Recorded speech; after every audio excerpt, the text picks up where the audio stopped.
everybody. Steve Harbaugh with Creative Ventures, and welcome to our latest edition in the Did You Know video series. Today, I'd like to talk to you about decision making, about using filters to help you make better decisions. And I'd like to do it in the context of a story about going to the moon. So it's 1957, and the Russians have launched Sputnik, the first satellite to orbit the Earth.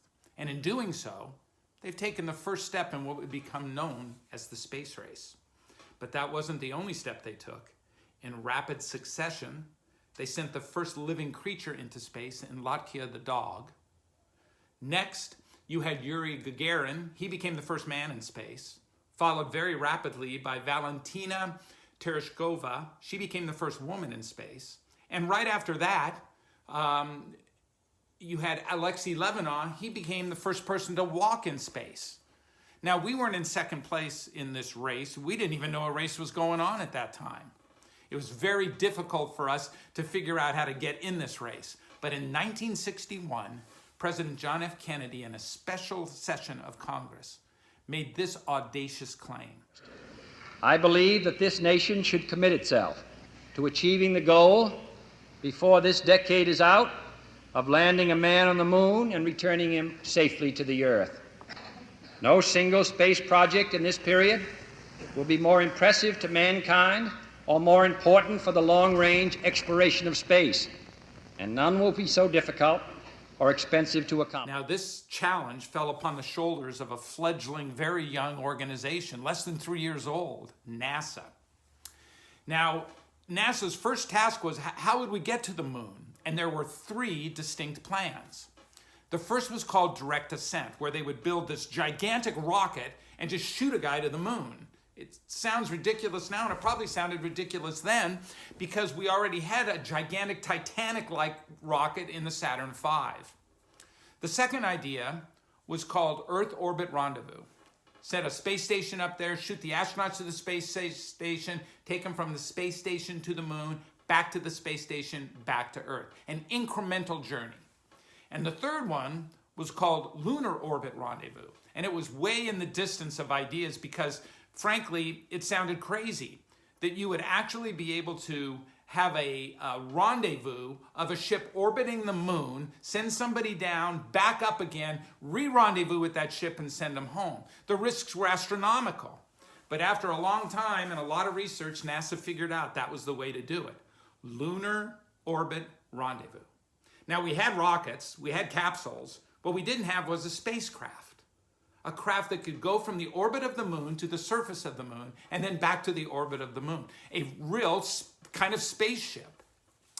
So NASA put together some drawings and some vague ideas and sent out a request for proposal.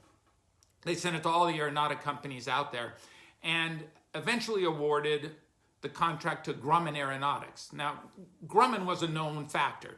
They had built warplanes for us in World War II in Korea. They built the A-6 intruder jet for Vietnam.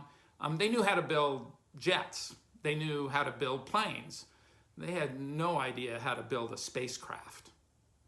So this enters Tom Kelley. Now, Tom Kelley was an aeronautic engineer, and he would be put in charge of building the spacecraft, which became known as the Lunar Module, or the LEM.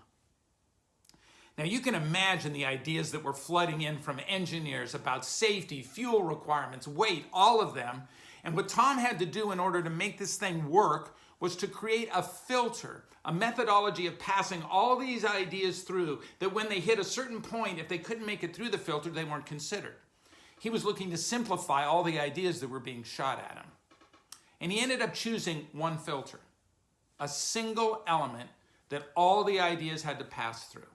And it was one that became apparent to him at the early beginning of the design process, and that was weight. Weight was going to be everything.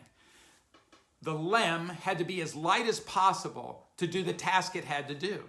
So every single decision that was made, from every screw, every bolt, every panel, had to ask this question: how much does it weigh? So with weight as the factor, it takes me to my favorite story with Tom and his design team. And they were standing before a small model of the LEM, and they were talking about the windows. And Tom asked, how much do these windows weigh? And they said 700-800 pounds each. And he said, do the windows have to be this big? And he said, well, the astronauts need a wide range of vision. You see, the lunar excursion module was actually going to be flown by the astronauts. And in their seated position, they needed a wide range of vision so that they could see how they were going to land on the surface of the moon. And so there was no way to make the window smaller and give the astronaut the vision that they needed. One of the engineers at the meeting turned to Tom and said, what if they don't need seats? And Tom said, what do you mean if they don't need seats? There's not a pilot that flies anything that doesn't do it from a seated position. It gives the range of vision a little greater. He said, if we take the seats out, they don't need that big a range of vision. We can make the window smaller. They can fly standing up. And Tom Kelley says, I don't think so. There isn't any pilot that flies standing up. The engineer said, look, legs are great shock absorbers, and they only have to do it in 1/6 gravity. He said, not going to work.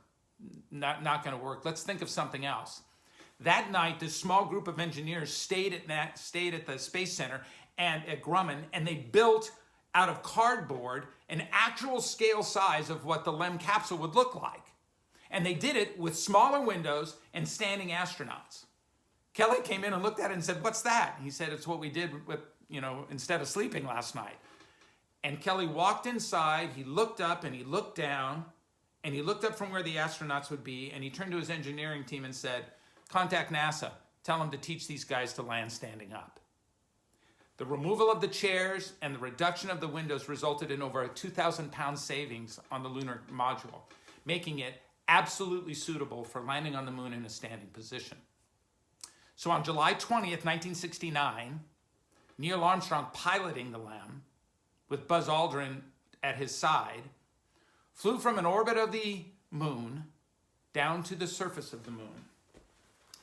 And they landed right where that X is, on the Sea of Tranquility. Using a single filter, Tom Kelley was able to make massive decisions much more simple. And so the challenge to you in your decision making is, can you find a filter?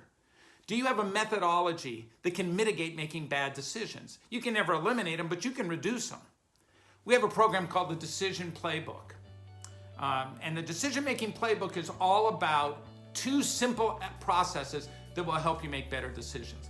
If you need help like that, send us a note, because you'll never know when you might need to get to the moon.